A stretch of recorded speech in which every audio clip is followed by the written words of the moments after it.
And as we said, it's always a great day to be a Steeler. We're joined by one himself, the two-time Super Bowl champ, Bryant McFadden, here to break this one down, a smile on his face, of course, after a Steelers victory, B-Mac. And what struck me most about this game was the rhythm that the Pittsburgh Steelers began to find, especially in the first half of this game. It's something we had not seen in the first 2 weeks of this season. What did you make of that rhythm, specifically offensively? Well, the offense seemed to have a pulse tonight. They were more consistent. I love the aggressive style that we saw from Kenny Pickett, a big-time touchdown throw to Calvin Austin. I think it was a 72-yard touchdown. He's one of the faster guys on the football field, so being able to get him involved to stretch the field is imperative, not to mention the connection with George Pickens. I, for one, believe that George Pickens, with his skill set and the type of talented player he is, he should see double-digit targets per ball game. He is that type of player, but he got involved as well. And so this is what we need to see moving forward, a sense of consistency, and also, too, allowing Kenny Pickett to be more involved in the running game. He's a very, very athletic quarterback. You know, if you want to allow him to improvise and make things happen with his legs like we saw in the first half, I think that could do wonders for their offense moving forward. And then when you transition to the defense, once again, the same old song. 4 sacks, 3 interceptions. You saw Levi Wallace there on the highlight with a game-winning interception. I mean, these guys on the defensive side, they continue to become an opportunistic group. And the most important thing that I saw tonight, Joe, was how well they played against the ground and pound attack. Remember, during the pregame show, I wanted to see, can they improve on that side of things, because San Francisco ran the ball well against Pittsburgh. Cleveland ran the ball well against Pittsburgh as well. Played against a Raider team and Josh Jacobs, who clearly the running game hasn't come to the party yet.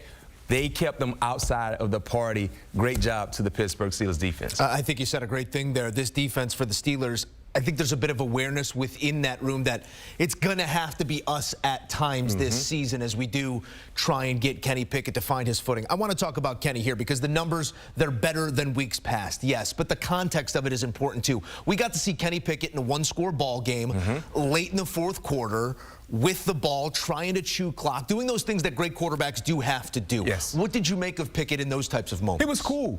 He was cool, and the thing that I love about what I saw from Kenny Pickett, I got to give Matt Canada some love as well. The design play call, the sprint pass that led to a big, critical first down for the Pittsburgh Steelers that ultimately allowed the Raiders to utilize the last timeouts. And then, of course, when they got an opportunity to get the ball back, they only had 12 seconds. In those situations, you need your offense to find a way to try to close the ball game. You can't afford to go 3 and out because, number one, your defense is tired. And number two, at that time, the Raiders had some type of momentum knowing that they needed to score at least one more touchdown. So that was a huge opportunity to showcase some growth. And also for Kenny Pickett and Matt Canada to be on the same page, knowing that we got to get at least 1 first down, because when you look at the time that was on the clock, the lack thereof, 1 first down could be the say-all, be-all that we need to walk out with a big-time dub. As we look at the quarterback comparison, the difference in this ball game, again, the turnovers, as it often is, and the pressure, as you said,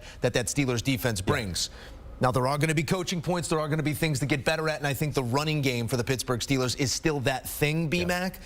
Is it too early to make amendments to the depth chart in the running back room? I know we're talking about Najee Harris, a great young back, but a great young back who appears to be not on his best foot. Maybe has lost a bit of burst, and you have a piece in that room that has offered that type of burst in both the run and the pass game. What do you make of the running back room right now? Well, it's still to be determined, I think. We understand that Najee Harris is the starting featured back.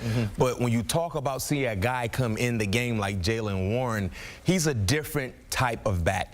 Outside of what he does running the football and catching the football, he's probably the best pass blocking running back we have on the Pittsburgh Steelers. So the burst might not be there for Najee, but tonight he was effective. You know what I mean? He was more effective than what we've seen in weeks past, and that's something that you can build on when you're moving forward and trying to continue to stack win on top of wins. But they have a 2 running back system there. I think we will eventually see Jaylen Warren more involved in the running game, more opportunities, because he has something that he can contribute to this offense that could really help this offense out. In my opinion, it's just about finding the niche for both both guys. And tonight we saw Najee get the majority. I think he had 16 carries for around 65 yards. Warren might have had 9 or 10, but Warren does a lot in the passing game as well. So that's a big deal in regards to how they manage the opportunities or the volume for either guy, because I think either guy can be successful for the offense. Certainly something still to be desired in that run game. We'll see who can provide it. You know, Mac, we like to focus